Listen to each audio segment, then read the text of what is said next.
Muy buenos días, Panamá. Hoy es martes 7 de marzo. Usted nos ve por Next, Canal 21. Nos escucha por KW Continente. Bueno, un día en el que terremoto político. Martín Torrijos va a ser candidato, pero no por el PRD. Ayer lanzó, a eso de las 8 de la noche, un mensaje a través de su cuenta de Instagram, donde hablaba del deterioro del país, del secuestro del PRD y que los que están ahí están haciendo todo menos el torrijismo. Un día en el que los grupos empresariales continentales pues, lanzaron su voz de protesta por esta nueva decisión de Daniel Ortega de cerrar la patronal en Nicaragua.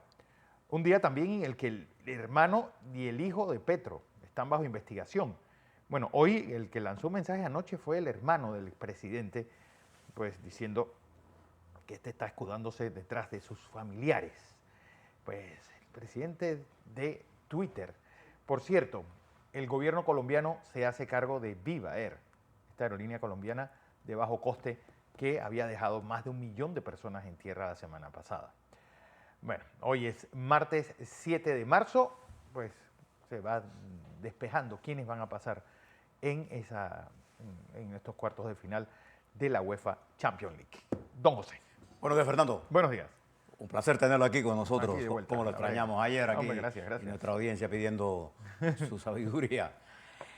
Buenos días a todos los que nos siguen en KW Continente de Radio y en Canal 21 Next TV. Tenemos mucho que contarles. Nosotros les damos la información. Usted decide. Un mundo complicado, Fernando, un mundo lleno de actividades, de lo que usted puede estar seguro. Es que si usted hace lo que tiene que hacer, no se va a aburrir. Voy a comenzar mencionando algunos acontecimientos, pero voy a comenzar por presentarle un libro que creo que es de lectura obligatoria. Les recomiendo que escuchen el discurso de Xi Jinping ayer en el pleno de las dos reuniones.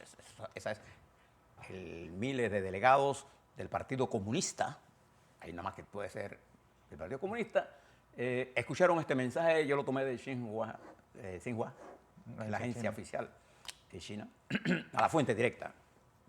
Les recomiendo que lean el discurso de él y vean el enfoque de ese mensaje. Ahora se los comento. En la amenaza coreana. Además, les recomiendo que vean la presentación que va a hacer hoy el presidente de los Estados Unidos de su nuevo presupuesto en el techo del control de la deuda de los Estados Unidos, del techo de gasto. Y la intervención, 3 hombres poderosos, Xi Jinping, Joe Biden, y la intervención de Powell, el director general de la Reserva Federal, que hoy tendrá una intervención ante el Senado de los Estados Unidos. Y todos los mercados están pendientes de lo que va a decir este caballero, que es importante. Fíjese el nivel de instantaneidad. Mire los 3 hombres que les he hablado. Usted no ve a Putin por ningún lado. ¿Ah? No. Bien. Xi Jinping, Joe Biden y el señor Jerome Powell. Ayer escuchamos al canciller alemán refiriéndose al tema ambiental y pidió más tiempo. La velocidad con que quieren hacerse los cambios no coincide con la velocidad de cómo se pueden hacer. Entonces, al final lo que tenemos es un desfase. Ahora le hablo de eso. Pero le quería comentar, le voy a presentar este libro, Fernando. Think Again, del profesor Adam Grant. ¿Qué tiene de especial este libro? ¿Y quién es este profesor? El profesor Adam Grant es un profesor de los verdaderos, de arriba, de la crema, de la Universidad de Wharton School, la Escuela de Negocios de Wharton, que para que ustedes sepan, una de las escuelas de negocios de la Universidad de Pensilvania. Bueno, Denny Chen es graduado de esa universidad. Él y Pere Valladares, Miguel Era, son graduados de esas universidades. Para que usted tenga una idea, para entrar a esa universidad, un grado de maestría, usted tiene que tener un GPA, un Grade Point Average de 3,65. Recuerda que en los Estados Unidos el máximo es 4. Entonces 3.65 que valdría 2,65 en la Universidad de Panamá. O sea, usted tiene que ser un hombre de 94, cum laude mínimo para entrar en este programa. Este es uno de los profesores especialista en psicología organizacional. Él es especialista en hacerlo a usted a repensar el mundo, sobre todo en mundos cambiantes como este, que le vamos a contar. El mundo cambia a tal nivel de velocidad que quizás usted debe saber, si usted cree que el conocimiento es poder, lo más importante en un mundo como este es saber lo que usted no sabe. Eso se llama sabiduría.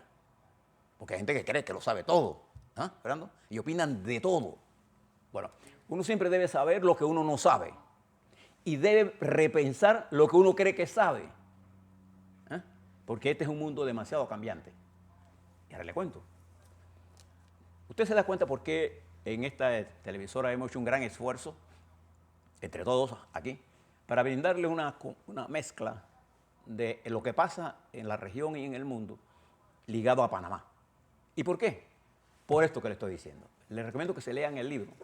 Está en inglés, pero es que las versiones de estas salen en inglés. Cuando ellas salen en español, too little, too late. Too little, too late. Creo, fíjese, nada más, nosotros le hemos venido insistiendo en lo que está pasando en Ecuador. ¿Ah? En Ecuador están intentando tumbar al presidente, que es más difícil que en Perú. Si fuera en Perú, ya estuviera fuera. Ya estuviera fuera. En Perú se han echado 6 presidentes en 5 años. Y van por el 7º. Sí. Porque Esta señora no creo. Esta muchacha, presidenta actual, Está en capilla ardiente. está en capilla ardiente y ahora se ha demostrado que ella presentó un currículum, se dicen ahora, que no era, ella no se graduó de nada de eso. Eso se llama fraude. Ujú. Entonces, en Ecuador, ayer donde estaban los presidentes del llamado, de la llamada Alianza por la Democracia en Desarrollo, para el desarrollo. Hablo del presidente de Costa Rica, el presidente de República Dominicana, el de Panamá y Ecuador, que son los 4 países que los Estados Unidos ha llamado y intenta colaborar para crear modelos de desarrollo en la región. Y este presidente de Ecuador le ha montado una campaña para tumbarlo. La oposición que controla la Asamblea cree que la función de ellos es tumbar a los presidentes. Ojo. Contrastando un poco con lo que pasa en Chile. En Chile el Senado aprobó la comisión que va a estudiar las reformas constitucionales. A pesar de la aplastante derrota que sufrió Boric con su reforma constitucional, que fue un desastre. Desastre total. La reforma era un desastre. Los chilenos estaban correctos en rechazar ese tipo de reforma. Chile requiere reformas. Bueno, habrá elecciones en diciembre, pero no me quiero apartar de Ecuador. En Ecuador hay una crisis en desarrollo con suma gravedad, porque un órgano del Estado intenta dar un golpe de Estado. Que eso es el mismo órgano del Estado que no ganó la presidencia, que la perdió abiertamente contra el correísmo, y ahora el correísmo, que ganó la del 5 de febrero, quiere vía la Asamblea tumbar al presidente Lasso. Entonces, estos presidentes se juntaron y firmaron un documento apoyando la democracia y solicitando a todas las fuerzas vivas de Ecuador un acuerdo nacional para salir de la crisis. Los bonos, Fernando, de Ecuador se fueron al piso. Al piso. Al piso. Y la situación financiera de Ecuador se ha agravado, a pesar de Ecuador tener una gran potencialidad. Pero el narcotráfico, el desorden que dejó, y ahora, además, súmele a esto, el juicio que se le está haciendo a Lenín Moreno. ¿Se acuerdan de él? ¿Se acuerdan de que fue el que vino a destruir todo? Ese fue el destructor de la institucionalidad, que persiguió a Correa, qué sé yo. Varela de allá, pues. El que metió el lawfare. Bueno, ahora él está siendo acusado, adivine de qué, de haber recibido más de 70 millones de dólares Wow. de la construcción de una hidroeléctrica con tremendas fallas que le encontraron los chinos, e incluso hay un embajador chino que está acusado por fraude y despilfarro.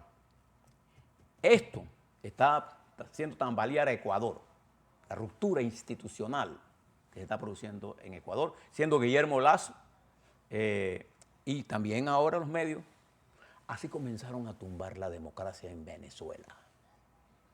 Cuando Carlos Andrés Pérez era presidente, 15 días después de tomar la presidencia, dieron el Caracazo. ¿Qué tiene que ver Carlos Andrés Pérez con eso? Nada. pero el golpe ya estaba montado. Y lo que vino después fue una sarta, una atentados, seguidilla de atentados, de golpes militares, dos, en uno de ellos de Hugo Chávez, y traiciones desde adentro. Sí, la democracia se destruye desde dentro. Desde adentro, con la complicidad de los medios de comunicación. Ahí está. Venezuela, con lo que tiene ahora mismo. El peor desarrollo del país, uno de los países más ricos de nuestra región. Entonces, Ecuador se encuentra en una situación muy similar. Preste la atención a esto y mire lo que está pasando en Colombia, en donde el tratar de ser populistas sin tener base. Acuérdese, voy a citarle al presidente de Colombia, habrá que decirle que se lea a la alemana esta que mataron en el 17, ¿cómo se llama? Rosa Luxemburgo. Rosa Luxemburgo. En el 18. Ella era una de las grandes teóricas. Era marxista, era marxista. Y Rosa Luxemburgo sostenía que una revolución no es nada más ni nada menos que cambios sostenidos en el tiempo, contrario a la tesis leninista del poder absoluto a los soviets. Ella fue asesinada brutalmente. Creo que Petro se deberá leer eso para entender que las reformas no son porque a mí me da la gana. Las reformas son el producto de la acumulación de fuerzas que una sociedad determinada ha llegado y que tiene la capacidad de resistir el tiempo. Eso es una revolución. Revolución fue lo que hizo Torrijos cuando descolonizaba el país. Bueno, la revolución perfecta fue la revolución americana. Una revolución que no tuvo, ninguna revolución social ni provocó una persecución religiosa. Y fue una especie, y es como deben ser las revoluciones, de down to top, es decir, de abajo hacia arriba, no de arriba hacia abajo. Nosotros hemos hecho cambios así en el mundo. Y nosotros en Panamá hemos hecho cambios. Nosotros levantamos las estacas del colonialismo. Nos faltó, y nos falta mucho para lograr las metas que tenemos. Pero lo que pasa en Colombia ha alertado a los militares, porque lo que pasó en la región del Caquetá no es cualquier cosa. Y lo que está pasando en las denuncias públicas y la actitud de la élite política de Colombia, dueña de los medios de comunicación, es ahora Petro y todo el mundo. Van por Petro. Entonces, creo que esa falta de equilibrio en América Latina es la que tenemos que analizar. Porque cómo los regímenes democráticos rápidamente los quieren tumbar cuando no es de nuestro entorno. Y observe, por ejemplo, que en la reunión de Caracas del 10º aniversario de la muerte del señor presidente Hugo Chávez, no estuvo ni Boris, es más importante contar los que no estuvieron, no estuvo ni Boris, ni estuvo Petro, ni estuvo Lula da Silva, ni estuvo Fernández de Caracas. ¿Quiénes estuvieron ahí? Argentina. Estuvo ahí Daniel Ortega, que acaba de hacer otro de esas ridículas acciones al condenar y eliminar el sector privado, que hace unos años, antes de los levantamientos, él los amaba y ellos a él. Entonces ahora Ortega los cierra a todos en otra de sus locuras. Estuvo ahí hablando del Chávez y con una voz así media de ultratumba. Y estuvo Cuba, estuvo un grupo de izquierda de las Antillas, con discursos antiimperialistas, pero ninguno se pronunció contra las acciones imperiales del señor Vladimir Putin. Todos prorrusia. Yo a veces me pregunto, ¿qué hay en la cabeza de estos dirigentes? ¿Cómo yo puedo ser consecuentemente antiimperialista y creer que lo que está haciendo Putin en Ucrania, Fernando, es una revolución, es socialismo, es comunismo? Lo que está haciendo él es un acto criminal. Eso es lo que está haciendo el señor Putin y todos los oligarcas que han usurpado el poder y la riqueza de ese gran país que es la Federación Rusa. Entonces, observe esto que está pasando en nuestra región, observe el deterioro de Colombia, vea con preocupación lo de Perú, vea con preocupación lo de que está pasando en Colombia, vea lo que está pasando en México, en donde han sido secuestrados 4 norteamericanos, y ahí se va a poner la cosa bien seria en la frontera. Ya hay gente en los Estados Unidos que está pidiendo la intervención de tropas norteamericanas en esa área. Fíjense. Y Estados Unidos ha advertido que tengan cuidado, que los ciudadanos de ellos no ir a Sinaloa, Michoacán, Guerrero y Tamaulipas. Y esto tiene un efecto directo en México. Mira lo que está pasando en Bolivia con la reducción de las reservas en dólares. Los bonos bolivianos se fueron para el Ahí mismo. para el fondo. Entonces, en el marco de todo esto, observemos lo que dijo el virtual presidente de China, Xi Jinping. Él va a ser nombrado presidente en este evento que se está ocurriendo en este momento en la República Popular China. Es un evento de 2 semanas. Dice Xi Jinping que China debe enfrentar con valor los cambios complejos y profundos que produce, dice él, la contención, el cerco y la represión de Occidente liderizado por los Estados Unidos. ¿Te parece duro? Duro. Entonces, esta situación, y que además amenazan a China con detener su crecimiento. Claro, hay fuerzas endógenas, hay cosas que está haciendo Xi Jinping que están provocando una desaceleración de China. Por ejemplo, la persecución a las empresas privadas grandes, por ejemplo, esas ansias de espionaje. También los Estados Unidos, que también utilizó la Internet como un mecanismo de dominación. Ahora está bravo porque TikTok hace lo mismo. Sí. Entonces, creo que el mundo debemos entenderlo en esa complejidad. Pero para poder entenderlo, Fernando, tenemos que repensarnos. Exacto. Tenemos que volver a pensar qué es lo que tenemos que hacer. Porque, y ahí es donde viene la importancia de entender esto. Fíjense lo que está pasando en Estonia. Una mujer, Kaja Kallas. Ustedes preguntan, bueno, ¿por qué habla tanto de las mujeres? Porque las mujeres están cobrando. Esta es la primera ministra de Estonia y se ha convertido en la dama de hierro para enfrentar a Vladimir Putin, ella primera ministra. ¿Y sabes el antecedente de ella? La mamá de ella fue llevada a los campos de concentración de allá de Siberia, cuando ella tenía 6 meses. Estuvo 10 años la mamá de ella y ella en esos. ¿Usted se imagina allá cómo vivían? Bueno, ella es la primera. Igual le cuento, yo no veo en los periódicos nuestros ninguna noticia. 4 mujeres van a dirigir 4 de las más importantes universidades del mundo. Oxford, Cambridge, Harvard y el MIT. MIT estarán bajo el mando de mujeres. Mire el papel protagónico de la mujer. Mire el papel de esta mujer en Estonia. Estonia es uno de los países bálticos antiguos que eran antiguos ex Unión Soviética y que son los que más odian, sí, porque fueron humillados, avasallados y perseguidos por ese régimen que dice Putin que históricamente esos son sus territorios. Un error haberlo terminado. Así es.